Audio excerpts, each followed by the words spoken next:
두 번째 이제 주제 설명회가 될 텐데, 아마도 좀 힘든 내용, 계속 주제들이 다 어려웠지만 이번에도 역시 예외 없이 어려운 주제라고 생각하실 것 같은데요.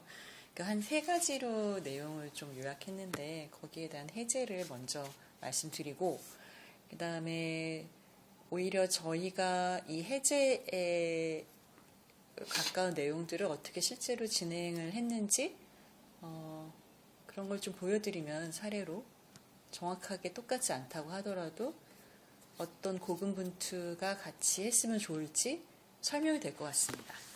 일단 좀 저는 이 문장이 되게 좋은 것 같은데, 이제 건축 혹은 건축가의 선택, 그 선택에 있어서의 어떤 탁월한 당위성을 보여주면 좋겠다라는 얘기를 했는데, 이게 무엇인지, 주제에 관한 내용인지, 아니면 주제가 아니라 어떤 주제라고 하더라도 그걸 이렇게 보여줬으면 좋겠다 하는 바람이 있을 것 같아요. 네, 설명을 해주시죠. 대부분의 건축가들은 형편없는 이론가라고 생각하는데 저도 예외는 아니라고 생각하고, 건축가가 그래서 이론을 뭔가 제시할 때는 그걸 의심해야 되는 것 같습니다. 건축가는, 특히 이제 실무 직업인으로서의 건축가는 사실 이론에 기반한 작업을 한다기보다는 그 작업이 이끄는 곳으로 가게 되고, 그 과정 속에서 생각을 정리하거나 발전시키게 되는 것 같고요. 근데 그렇다고 해서 건축가들이 말하는 것이 이제 가치가 없다는 의미는 아닙니다.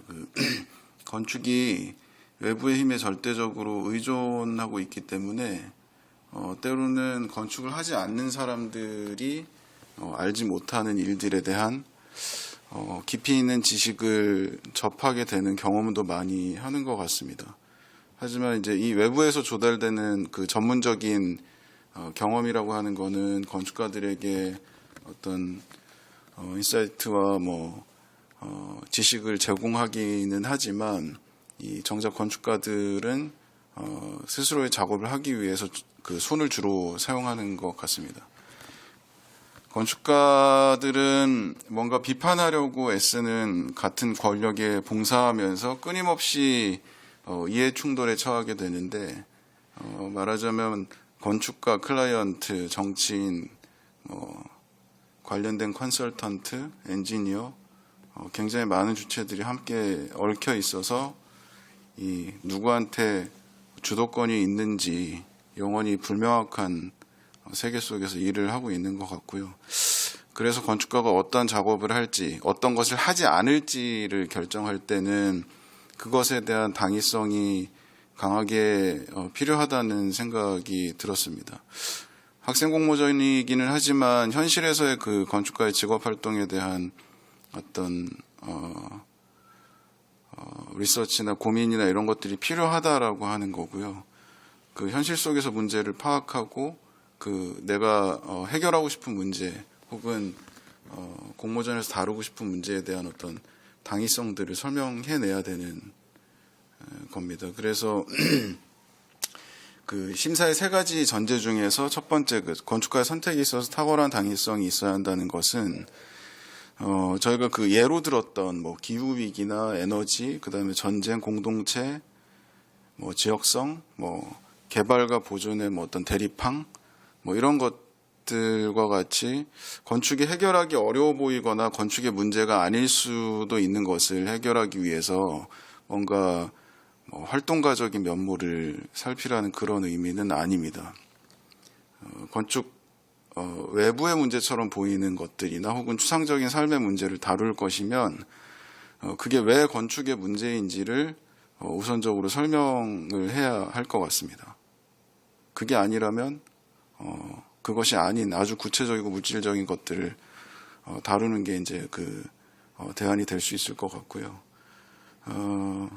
이런 생각을 하게 된 이유는 건축이라고 하는 게 근본적으로 물질적인 실천 행위의 결과물이기 때문에 직업으로서의 건축이 어떤 특정한 제도적인 차원의 문제를 직접적으로 해결하기는 어렵다는 생각을 개인적으로 가지고 있습니다. 그래서 관념이나 제도나 이 수많은 사회관계와 더불어서 이 건축을 이루는 물질을 다루는 기술, 산업 등의 총체적인 상호작용의 결과로서 건축을 이해하는 게 필요하다라는 생각이고요.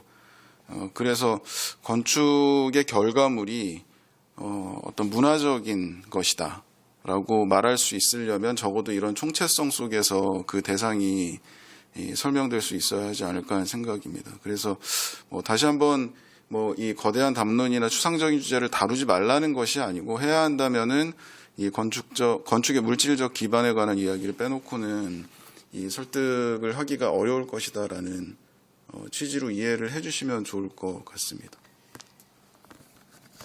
그러니까 좀 그런 생각이 계속 들었는데, 특히 이제 졸업 설계를 하다 보면 많은 학교의 졸업 설계가 비슷한 것 같은데, 주제도 본인이 선택을 하고, 그리고 거기에 걸맞은 사이트를 찾아서 제시를 하는데, 이제 그 단계가 되게 설득력이 없을 경우가 많은 것 같아요. 일단 주제가 선택되면 그걸 왜 선택을 했는지에 대한 설명을 해야 되고, 그게 자기가 스스로에게 주어진 과제잖아요. 그러면 그게 자기한테 왜 과제가 되었고, 또 그게 어디를 향해서 어디를 이제 대상으로 하게 됐을 때에 이런 정도의 실효가 있다라는 것들이 좀 얘기가 돼야 될 것 같은데, 그 단계가 많이 생략이 되는 것 같습니다. 그래서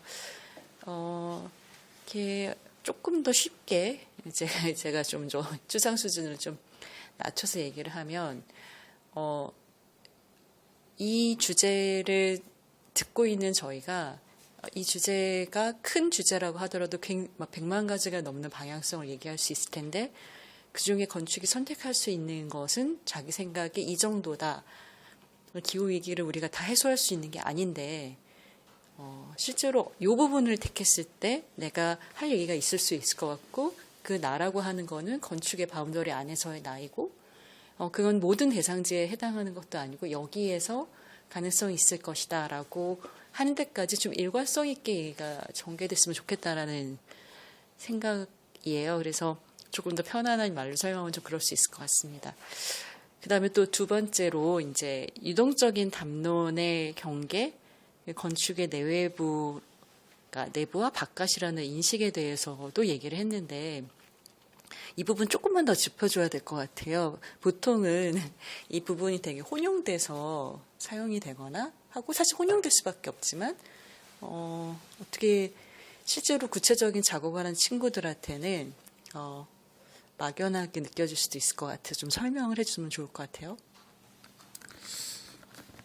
자꾸 이제 예를 들어서 설명을 하는 게 이 주제를 마치 다뤄야 될 것처럼 그러니까 이해될 수 있겠다라는 생각이 들어서, 예를 드는 거는 그냥 하나의 예일 뿐이지 그 문제를 다뤄야 된다라고 이야기하는 건 아니고요. 그래서 예를 들자면 그 건축의 유동적 담론의 경계에 관한 이야기를 할 때 좀 쉽게 얘기할 수 있는 게 기후 문제 얘기인 것 같아요. 현대 건축이 특히 이제 기후 문제의 주요 원인 중에 하나로 요즘에 굉장히 인식이 많이 되고 있고, 과거에는 사실 기후 문제를 인류가 과학적으로 이해하기 어렵기도 했지만, 기후 문제를 인지하기 시작하면서 건축이 기후 위기를 유발하는 굉장히 중요한 원인 중 하나로 이야기가 되고 있습니다. 하지만 이제 건축 행위를 중지하지 않는 이상 이 기후 위기를 극복하거나 개선할 수 있는 방법은 없죠. 왜냐하면 건축 자체가 엔트로피를 높이는 일이기 때문에, 예를 들어서 그 속도를 지연시키는 건축의 방식을 기술적으로 더해갈 수는 있다고는 생각하지만, 그래서 이 기후 문제 혹은 기후 위기와 같은 이슈들이 이 건축 담론 측면에서 보면 이게 건축의 담론이냐 아니냐, 그런 질문을 해볼 수가 있을 것 같아요. 말하자면 이제 건축에서 해결해 주기를 원하지만 실제로는 건축이 해결할 수 없는 문제들이 건축 내부 담론인가 혹은 외부 담론인가 이러한 질문들을 해보면 좀 이런 건축을 둘러싼 이 복잡한 사회적 조건들에 대해서 각자가 어떤 태도를 취해야 될지 방향성이나 혹은 가설 같은 게 세워질 수 있을 것 같고요. 이런 질문들 없이 무작정 이제 건축이 외부 담론의 문제에 대한 전지전능한 어떤 해결자가 될 수 있을 것처럼 작업하지는 말자라고 하는 것이고, 그래서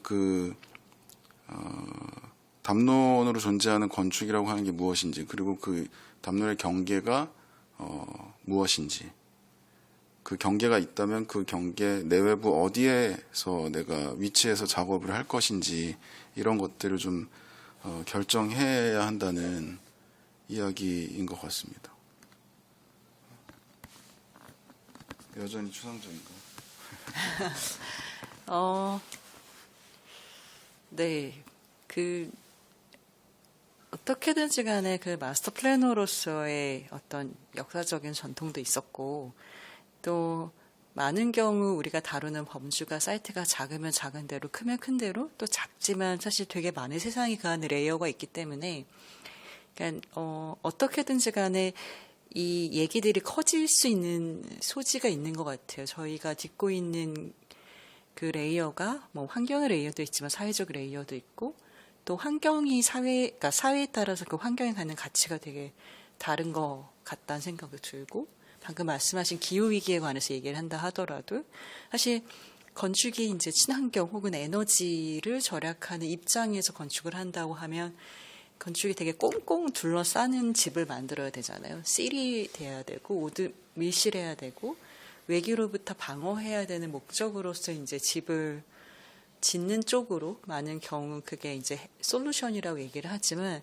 실제로 그 안에 사는 사람을 건강하게 하는 입장으로 본다면 오히려 숨을 쉬게 하는 집, 그러니까 밀실한 집이 아니라 그러니까 바람이 통하거나 외기와 내기가 사실 교류하는 집이 조금 더 다르게 제시될 수도 있을 것 같아요. 그러니까 같은 것들이 마치 답이 하나가 있는 것처럼 접근하지 않았으면 좋겠다라는 생각을 좀 첨언할 수 있을 것 같습니다.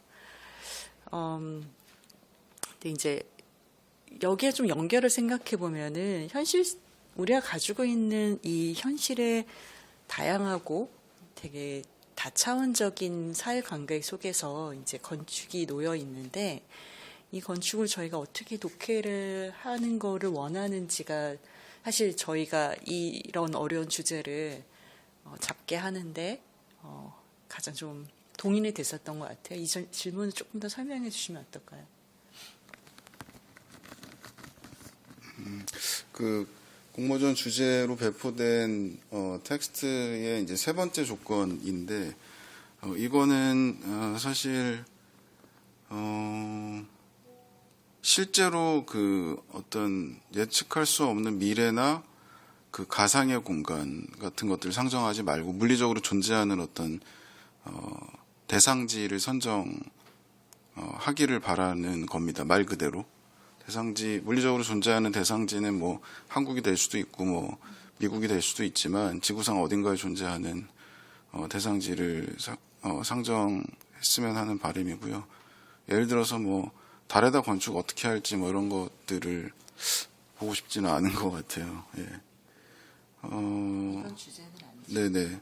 그 대상지를 선정한다는 거는 결국은 그 물리적인 조건에 의해서 나오는 여러 가지 그 맥락들이 있을 거고, 그 맥락을 비판적으로 읽어내고 왜 그 맥락 안에서 그 건축이 진행되어야 하는지에 대한 설명을 또 할 수 있는 계기가 되기 때문에 그 말 그대로 물리적인 어떤 대상지를 선정했으면 좋겠다.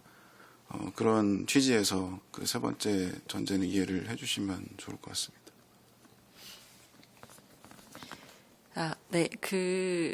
저희가 고민을 하다가 이게 어떤 식으로든지 간에 구체적인 예시를 드는 것들이 마치 그것이 하나의 주제로서 제시되는 것들에 대한 좀 두려움이 있어서 어떻게 할까 좀 고민을 하다가 저희가 이렇게 좀 유동적인 담론의 경계를 좀 헤매거나 그러려고 하진 않았지만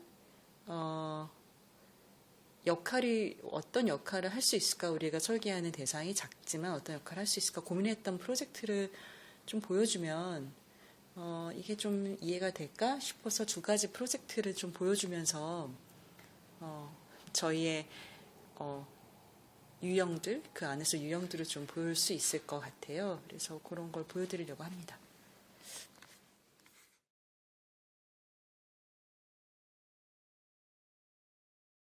두 프로젝트를 좀 소개를 해드리는데, 프로젝트 내용을 소개하는 건 아니고 그 프로젝트가 어떤 결을 타고 흘렀는지를 좀 보여드리는 게 맞을 것 같습니다. 하나는 전시로 참여했던 프로젝트고 하나는 실제 건축 프로젝트입니다. 먼저 전시로 참여했던 프로젝트고 문화역서 284라고 있죠. 그 서울역을 고쳐서 만든 전시장에서 2012년에 있었던 인생사용법이란 전시에 한 섹터로 참여했었던 전시였고요. 저희가 요청받은 거는 그 인포멀 시티의 어떤 면을 드러내줬으면 좋겠다라고 하는 거였어요.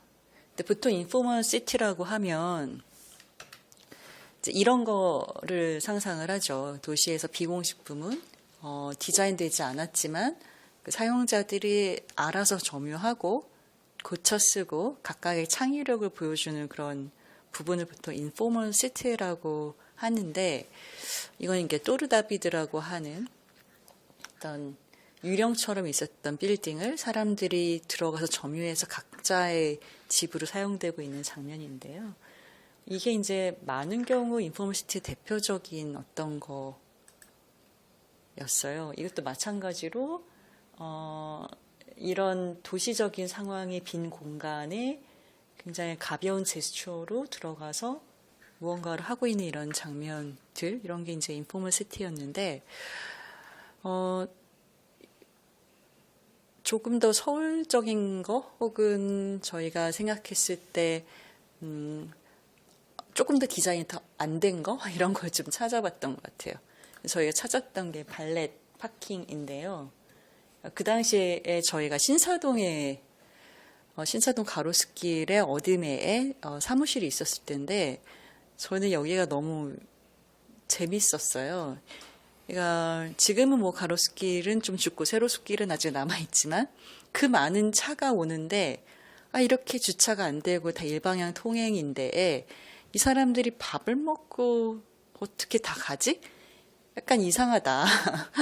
이게 화수분처럼 모든 들어오는 모든 이제 주차를 다 수용해주는 이런 도시가 어떻게 설명이 되지? 발렛 파킹을 하면 파킹이 있다는 건데 어디 있지라는 생각을 하면서 이제 생각을 시작을 했습니다. 그러다가 이제 이 영동지구 종합평면도를 좀 보게 됐고, 저 동글뱅이 친 곳이 그 가로수길인 것 같아요. 근데 보면은 굉장히 그리드이고 뭐가 도시가 깊지도 않아요. 그래서 뭐 약간 그 강이 흘러나오는 살짝 흔적은 있지만 매우 평범한 도시고, 심지어 도시 조직이 작아서 어디 수용할 수 있는 땅도 아닌데 여기 어떻게 그 많은 밀려오는 자동차들이 가서 숨어 있을까? 뭐 이런 생각을 좀 하게 됐죠. 지금도 뭐 별반 다름이 없습니다. 그러면 이런 학교의 운동장 부지를 쓰는가? 근데 사실 그도 아닌 것 같고, 그러면 어디 가지? 여기 있는 학교에 가나? 뭐 이런 고민을 하면서 저희가 좀 찾았더니, 그리고 20년간 그 발렛 파킹계에 계신 분들을 따라서 추적을 좀 했는데요. 이런 지도를 그리게 됐습니다. 이게 저희가 하는 발렛 다이렉션이라고 저희끼리, 그러니까 이 발렛 파킹과 강남의 동학을 표현해주는 그림이라고 보면 되는데요. 좀 복잡해 보이지만 사실 이 화살표를 보면 알겠지만 이게 일방향이에요.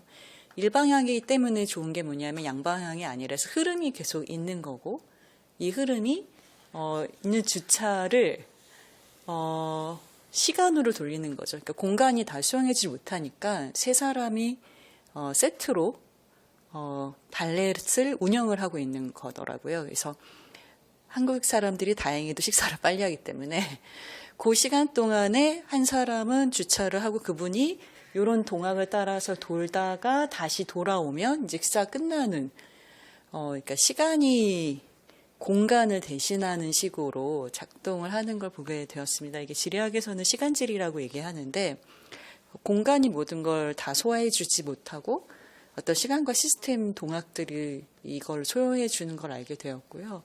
보면 이제 올림픽대로 한강에 있는 주차장부터 시작해서 여기까지 크게 돌기도 하고 저희가 발견했던 거 요거 정도였지만 사실 요거 이외에도 여러 가지 경로를 통해서 계속 돌리는 거죠. 돌리면서 이 파킹을 수요를 감당하는 곳을 알게 되었습니다. 그러니까 아까 다시 돌아가서 영동지구 종합평면도에 있는 이 그리드 상에서 이 작은 도로이기 때문에 이 가능하게 되었던 어떤 일방향 통행 그리고 이게 가지고 있었던 그 시스템에서 양방향이 아니기 때문에 갖게 됐던 흐름상에서 서로 겹치지 않으면서 돌릴 수 있었던 어떤 흐름들 뭐 이런 거를 좀 표현을 해본 거예요. 부동산 지도라고 하죠. 그걸 이제 다운받아서 이제 발렛 파킹 부스를 빌려서 이런 식으로 뭐 전시를 했었던 건데요.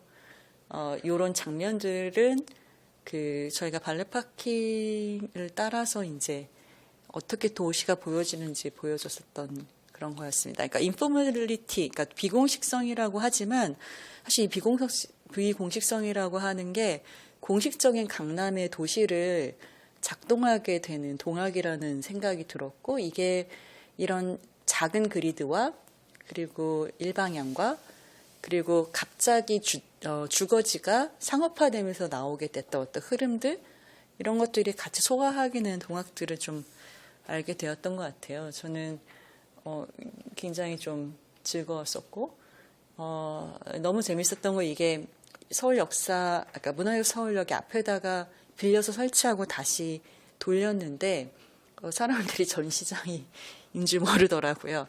그러니까 이 비공식성이라고 하는 것 중에 가장 큰 부분이 안 보임. 그러니까 보이지 않은 거예요. 그러니까 당연하게 거기 있을 거라고 생각하고 이게 실내였음에도 불구하고 아무도 의심하지 않고 넘어가는 어떤 당연한 것. 그러니까 비공식적이라고 하지만 사실 공식의 한 공식적인 도시 한 경관으로서 소요가 된다는 생각을 좀 했었고요. 어떻게 이게 전시장 안에 들어와 있음에도 불구하고 모두가 이것을 당연하게 생각하는가. 이게 어디매에 우리 도시에서는 이게 하나씩 있었던 어떤 장면 중에 하나 콜라주처럼 있는 것 같아서 많은 생각을 좀 하게 되었습니다. 그래서 이런 것들이 저에게는 물론 이건 전시이기 때문에 전시로 제시가 돼야 되는 거였지만 처음에 가졌던 질문과 그게 가지고 있던 도시의 레이어와 또 이 상업이 바뀌면서 이 주거가 상업화되면서 나오게 되는 이 변화와 이 모든 것들이 같이 엮어지는 레이어들을 좀 볼 수 있었던 것 같아요. 네.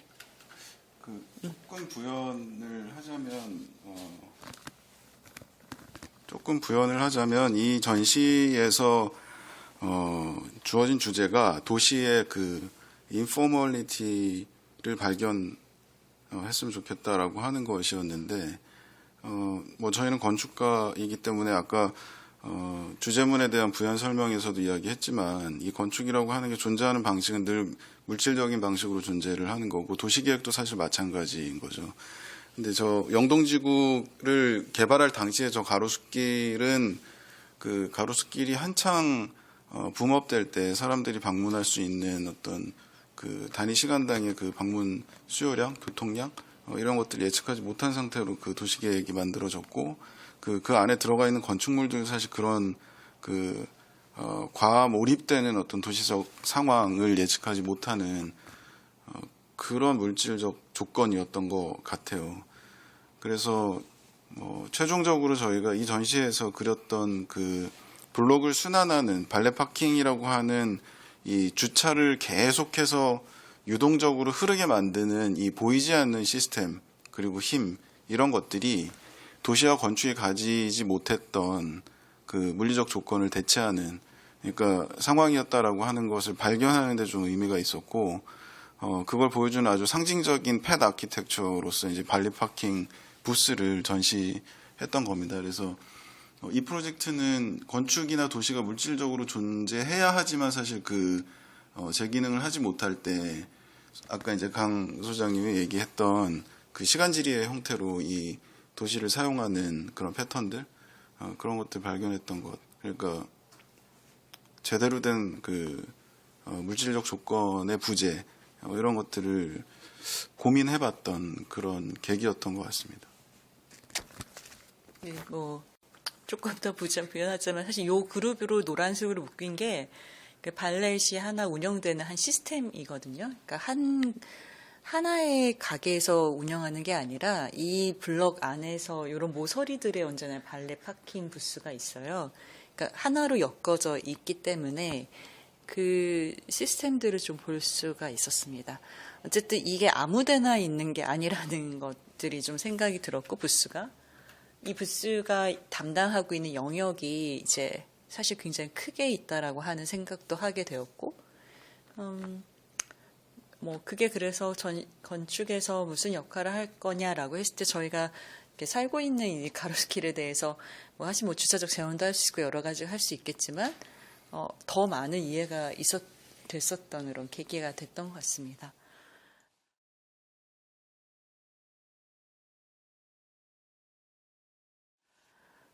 이렇게 하면 나는 이제 어떤 작업을 하고 리서치만 해야 되나 이런 어려움이 있으실까봐 실제적인 건축을 할 때 어떤 것까지 갈 수 있는지도 좀 보여드리고 싶어서 다음 프로젝트를 보여드려야 될 것 같습니다. 사실은 이거는 통이동에 있었던 저희는 브리웰이라고 얘기를 하고 지금 많은 분들은 이름이 전시장 이름이 그라운드 시소라고 불리는 것들을 작업했을 때 저희가 갖게 된 생각들 그 후에 갖게 된 생각들 또 그 전에 리서치를 하면서 갖게 된 생각들을 좀 보여드리려고 합니다. 거기에 어떤 게 있었는지. 왜냐하면 이제 이 프로젝트가 저에게 주어진 게 진짜 면적밖에 없었다고 해야 되나요? 면적은 사실 이런 작은 땅에서는 이미 땅의 조건이 결정을 해줘서 소지형 계획 확연원에서 나오는 그런 숫자들 이게 이제 저희가 따를 수 있는 유일한 조건이었고요. 건축주가 벽돌을 좋아한다와 정원이 있었으면 좋겠다 이외에는 사실은 아무 프로그램이 없었습니다. 그래서 좀 좋았던 것 같은데 왜냐하면 그 나머지를 어떻게 채워줘야 될지 도무지 모르겠어서 고민을 할 수밖에 없었어요. 근데 첫 번째 고민은 벽돌이었습니다. 이거는 볼로냐에 있는 성당인데 보시면 아래쪽은 환하게 보이고 위쪽은 좀 어둡죠. 이 위쪽이 벽돌로 되어 있는 구조물입니다. 그러니까 사실은 구조가 벽돌일 시기이고 대리석이 마감으로 되어 있는 거죠. 근데 좀 비용의 문제 때문에 아래쪽만 이제 마감이 된 거고 위쪽은 골조라고 저희가 얘기하는 그런 구조가 노출되어 있는 상황이 그 구조가 이제 벽돌인 거죠.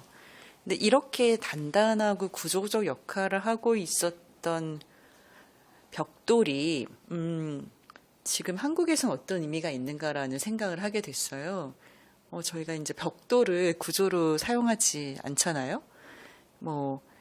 이전에 교과서에는 그래도 조금 희미하게 남아 있었던 것 같긴 한데, 영식 쌓기다, 화란식 쌓기다, 이렇게 하면서, 잉글리시 반디지, 무슨 더치 반디지 이래서, 이제 구조로서 기능하는 벽돌을 어떻게 쌓아가느냐, 각 나라의 벽돌의 강도에 따라서 그 강도가,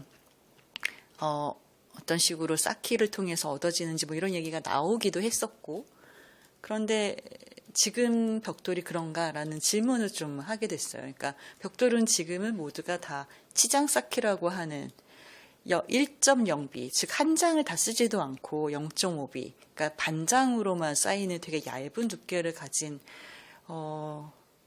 물건이 됐죠.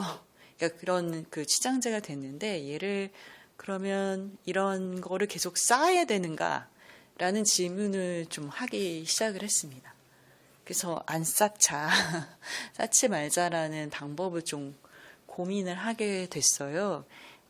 이게 안 쌓으면 어떤 게 생기냐 하면은 기존에 쌓았을 때는 예전에 뭐 KS의 조건이 있었던 벽돌의 무게, 이건 보통 한 사람이 잡았을 때 잡고 쌓을 때 편한 무게, 그리고 우리 땅이 가지고 있는 테라 그 땅의 강도, 흙의 강도 이런 게 다 합해져서 어떤 무게가 되고 뭐 이런 건데, 이제 이거를 쌓지 않겠다라고 바라봤을 때 우리가 볼 수 있는 거는 무게를 덜어내기 위해서 만들어진 벽돌의 구멍, 그리고 그 벽돌이 가지는 단위, 이런 것들이 남더라고요. 그래서 그거를 다시 해석하는 작업을 해보자. 그래서 벽돌을 건식으로 시공하는 방식들을 좀 더 다르게 끌어올려 보자라는 생각을 하게 되었고요. 이따 아까 말씀드렸던 보통의 벽돌들 쌓기 위해서 나오게 된 구멍들, 무게를 맞추거나 아니면은 안에 구조 부재를 넣기 위해서 만들어진 구조, 이 홀들에 맞는 경량 파이프를 찾게 되었고, 거기에 이제 거는 방식들을 좀 고안을 하게 됩니다. 그래서 좀 극단적으로 가게 되면 이제 이렇게 벽을 쌓는 것뿐만이 아니라 천장에 있는 쉐이드로서 이제 블라인드랑 똑같은 역할을 하는 거를 벽돌로 마감을 하기도 했고요. 그래서 벽도 쌓고 벽을 쌓는 게 아니라 벽도 그리고 천장도 벽돌을 다른 식으로 건식으로 엮어내면서 만들어지는 집들에 관한 생각을 하게 되었죠. 그러니까 산업적으로는 사실 벽돌이 가지고 있는 것들에 대한 흥미가 지금 치장벽돌이라고 하고 있는 것들에 대한 역할들에 대한 저희 생각들을 좀 다르게 끌어올리면서 작업을 하게 됐던 거였고요. 이런 생각들의 그런 흐름들이 이제 새로운 쌓기와 새로운 방식의 집으로 나가게 됐던 것 같습니다. 네, 이렇게 나왔던 집이고요. 그 다음에는 그래, 벽돌은 건축적 벽돌을 좋아하는 데 있으니까 벽돌 여기까지 맥시마이저 생각을 해보자라는 생각을 했고, 또 이 가든이라고 하는 것들을 좀 생각을 하다가 지금 요 집의 왼쪽 편, 이 사진에서 왼쪽 편에 나무가 한 그루 있었어요. 지금은 왼쪽처럼 원래 영조가 심었다는 아주 한반도의 제일 오래된 백송이었는데 오른쪽처럼 벼락을 맞아서 사라지게 됐는데 그루터기가 남아있지만 이 동네에서 굉장히 큰 역할을 하고 있었다는 것을 발견했고, 여기서 좀 식사를 해보자 라는 생각을 했습니다. 이 시기적으로는 좀 이후이긴 한데 어떤 생각들을 했냐면은 보호수들이 많다라는 생각을 했습니다.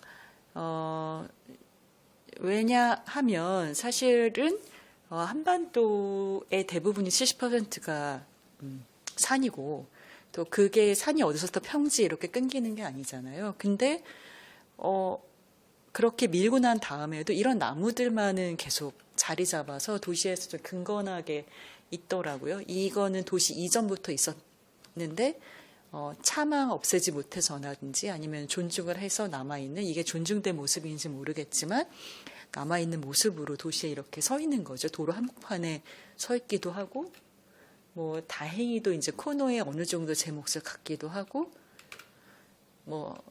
이렇게 있는 경우도 있지만 사실은 이런 모습으로도 남아 있는 것 같아요. 이렇게 나무가 가지고 있는 어떤 그 산이 아닌 다른 공간, 도시에서의 큰 생태적인 모습들이 우리가 좀 생각하는 가장 작은 규모의 가든이 아닌가라는 생각을 했습니다. 그래서 이것들을 좀 크게 가져가면서 작업을 하려고 하는 생각들을 했었던 거죠. 그런 생각들을 나중에도 좀 이어졌는데 베니스 비엔날레, 그러니까 이번 아니라 그 지난번 베니스 비엔날레 건축전에 참여하면서 또 다른 이제 나무들을 보게 됐는데 이거는 이제 사람이 빈 집에서 벽오동이 자라나고 있는 장면인데 실제로 사람이 나간 자리에는 언제나 이 오동나무들이 먼저 자라는 장면들을 좀 볼 수가 있었고요. 어쩌면은 거주지가 없어지면서 대체할 수 있는 부분들이 이런 나무가 아닌가 생각을 했고, 이 나무를 하나의 이제 새로운 거주지로 좀 생각을 해야 되겠다라는 생각을 하면서 작업을 했었습니다. 그래서 저희 생각에는 이렇게 자기 존재 근거를 가지고 있는 나무들의 자리들을 좀 마련해주면 어떨까라는 생각을 가지고 베니스 비엔날레 작업을 했었고요. 이 나무가 사실은 요 벽을 따라서 요 작은 공간에 자라는 나무들인데 이런 것처럼 저희가 작업을 좀 해야 되겠다는 생각을 했습니다. 그래서 이게 지금 그 통이동 브리겔의 1층 평면인데요. 1층과 조경이 표현된 평면인데 이 왼쪽에 있는 게 그루터기만 남은 백송 터이고 요것의 오마주로서 가운데에 정원을 만들고 그 정원에 나무들을 심게 됐어요. 그러니까 요 나무와 요 나무들이 이웃하는 어떤 이웃이라고 생각을 한다면 적어도 여기서 그렇게 멀지 않은 북악이랑 인왕산에서 또 다른 생태가 이전할 수 있는 역할이 되지 않을까라는 생각을 좀 하게 되었고요. 그냥 가든이 보기 좋은 가든이 아니라 만약에 이 나무들을 도시의 거주로 생각을 하게 됐을 때는 좀 다르지 않을까라는 생각을 했습니다. 그래서 가든이란 단어가 맞는지는 잘 모르겠지만 어쨌든 퍼블릭 가든이라는 말을 썼는데 어쩌면은 이게 약간 그린 거주민이라고 좀 봐야 되는 거 아닌가? 왜냐하면은 사실 이 땅은 이종 일반 주거 지역이고 60%의 건폐를 가지고 있는데 60% 건폐는 다른 말로 하면 40%의 비어진 땅이 생긴다는 의미고 이 40%의 비어진 땅인 일부라도 사실은 다른 거주, 나무가 거주할 수 있는 땅으로서 환원될 수 있는 가능성이 있다고 생각을 했습니다. 그래서 요 같은 공간들이 비어져 있으면서 요 나무들의 옆에는 이런 나무들이 있어서 요 하나의 내부에 있는 그룹의 나무 그리고 여기에 덩어리로 있는 나무 그룹들이 같이 그 비어져 있는 땅들을 점유하면서 또 다른 거주민으로 좀 생각하면서 터를 만들어야 되겠다 뭐 이런 생각을 하게 된 것이죠. 이 두 가지 생각들이 계속 저에게는 이제 끝까지 프로젝트를 가게 되는 어떤 흐름이 된 것 같아요. 이거를 이제 도시적인 차원에서 혹은 서울 전체와 나무의 거주와 사람이 비워내거나 제도적으로 비워내야 될 땅들을 다른 생태계에 내어주거나 할 수 있는 방법들 이런 생각을 하게 되고 또 벽돌의 경우도 그 벽돌이 가지고 있는 지금의 상황에서 성격들이 산업에서 어떤 식으로 변형이 될 수 있는지에 대한 생각들 그러니까 이런 게 저희를 끝까지 가져가게 되는 프로젝트가 되게 되었던 것 같습니다. 뭐 작은 땅이고 그 건축주가 민간 건축주이긴 하지만 사실 도시에 놓여져 있는 땅이기 때문에 이게 가지고 있는 어떤 조금의 제스처가 그 서촌 전체의 도시 계획에 다르게 하는데 좀 기여할 수 있을 거란 생각도 하게 되었고요. 그게 필로티라고 하는 어떻게 보면 마치 주차를 위해서 띄어 올린 것처럼 돼 있는 부분들이 막혀 있는 그런 지금 보시면은 앞에 보시면 이게 원래 막혀 있는 땅인데 그냥 통과 동선으로 쓸 수 있게 하는 새로운 골목으로서 기능할 수 있는 것도 부가적으로 좀 얻을 수 있었던 가장 좋은 성과 중에 하나라고 생각을 합니다. 네. 그 마지막에 보여드렸던 통이동 프로젝트는 조금 시간이 지나기는 했지만 그 프로젝트를 진행하기 전에 이 사이트가 우리에게 주어졌을 때부터 이 서촌이라고 하는 어떤 그 지역에 관한 고민부터 시작해서 백송터가 가지고 있는 그 동네에서의 뭐 의미, 그리고 동시에 이 조직 안에 뭔가 새로운 건축물이 들어간다라고 했을 때의 그 우리가 다루어야 되는 어떤 물질적 대상으로서의 그 재료들, 그걸 어떻게 다뤄야 될지에 관한 고민들 같은 게 복합적으로 사실 들어가 있는 그런 프로젝트이고요. 그러니까 결국은 이런 작업들을 건축가가 해 나가야 되는 것인데, 동시에 이런 물질적인 그 대상으로서의 건축이나 도시가 해결해주지 못하는 이슈들이 무엇인지, 그런 것들도 고민을 해야 되고 하는, 사실 건축가가 고민해야 되는 주제들이 무한히 뭔가 그 가능성들을 열어놓고 본다 그러면 무한히 확장될 수 있지만, 결국은 우리가 고민하게 되는 것은 물질을 다루는 어떤 과정들, 그런 것들에 있는 것 같다는 생각도 들고, 하지만 동시에 그 어떤 거대 담론 혹은 이제 추상적인 이야기라고 우리가 바라보고 있는 관념적인 것들도 놓치면 안 된다라고 하는 뭐 강박 같은 것들도 있는 상황인 것 같고요. 그래서 그 와중에 미래 이제 건축가로서 성장할 그 학생들이 그 스스로의 주제와 내러티브를 어떻게 구성해야 되는지에 관한 고민들을 시작할 수 있었으면 좋겠다라고 하는 생각을 가지고 있는 것 같습니다. 그런 취지에서 그 발제문도 작성이 된 것으로 이해해 주시면 좋을 것 같고요. 네, 이게 아무래도 좀 구체적인 내용을 저희 거를 통해서 하다 보니까 뭔가